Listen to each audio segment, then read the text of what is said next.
Deputy speaker Raghurama కృష్ణరాజుకు ఊరట లభించింది. ఆయనపై నమోదైన ఒక కేసును సుప్రీంకోర్టు కొట్టేసింది.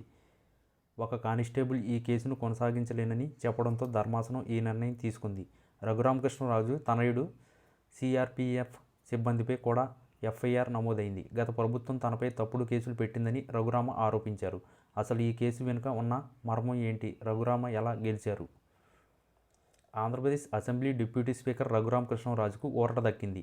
ఆయనపై నమోదైన కేసును సుప్రీంకోర్టు కొట్టేసింది. ఆయన ఎంపీగా ఉన్న సమయంలో 2022 జూలైలో నమోదైన క్రిమినల్ కేసును సుప్రీంకోర్టు కొట్టేసింది. ఈ కేసును AP police constable S Farooq Basha నమోదు చేశారు. తాను హైదరాబాద్కు దూరంగా ఉన్నందున కేసును కొనసాగించలేనని కానిస్టేబుల్ కోర్టును తెలిపారు.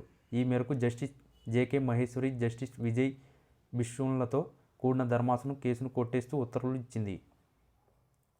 కానిస్టేబుల్ ఫారూక్ బాషా అనంతపురంలో విధులు నిర్వహిస్తున్నారు. హైదరాబాద్కు వచ్చి కేసును కొనసాగించడం కష్టమని ఆయన అఫిడవిట్లో పేర్కొన్నారు.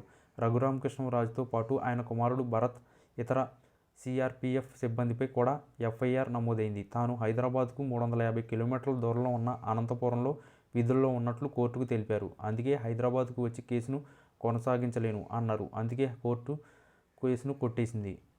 2022 జూలైలో హైదరాబాద్లో రఘురామకృష్ణరాజు ఇంటిపై నిఘా పెట్టారని ఒక కానిస్టేబుల్ను పట్టుకున్నారు. రఘురామకృష్ణరాజు, ఆయన కుమారుడు భరత్, సిఆర్పిఎఫ్ సిబ్బంది కలిసి అతన్ని పోలీసులకు అప్పగించారు. కానిస్టేబుల్ ఫారూక్ బాషా తనపై దాడి చేశారని ఫిర్యాదు చేశారు. గచ్చిబౌలి పోలీసులు కేసు నమోదు చేశారు. పోలీసు తన ఫిర్యాదును పట్టించుకోలేదని రఘురామకృష్ణరాజు హైకోర్టుకు వెళ్లారు. హైకోర్టు తిరస్కరించడంతో సుప్రీంకోర్టును ఆశ్రయించారు. ఈ క్రమంలో ఈ నెల 4న కానిస్టేబుల్ తన కేసును కొనసాగించదలుచుకోలేదని కోర్టుకు తెలిపారు. దీనిపై అఫిడవిట్ దాఖలు చేయాలని కోర్టు సూచించింది. సోమవారం మళ్లీ విచారణ జరగగా కానిస్టేబుల్ ఫారూక్ బాషా కేసు ఉపసంహరించుకున్నట్టు సుప్రీంకోర్టులో అఫిడవిట్ దాఖలు చేశారు. కానిస్టేబుల్ అభిప్రాయాన్ని కోరిన ధర్మాసనం అనంతరం ఈ కేసును కొట్టేసింది.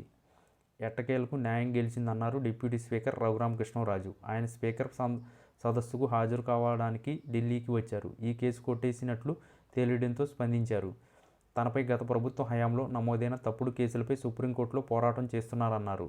తాను న్యాయంగా పోరాడి గెలిచానన్నారు. గతంలో తనపై, తన కుమారుడిపై సిఆర్పిఎఫ్ పోలీసులపై పెట్టిన కేసును సుప్రీంకోర్టు కొట్టేసిందన్నారు.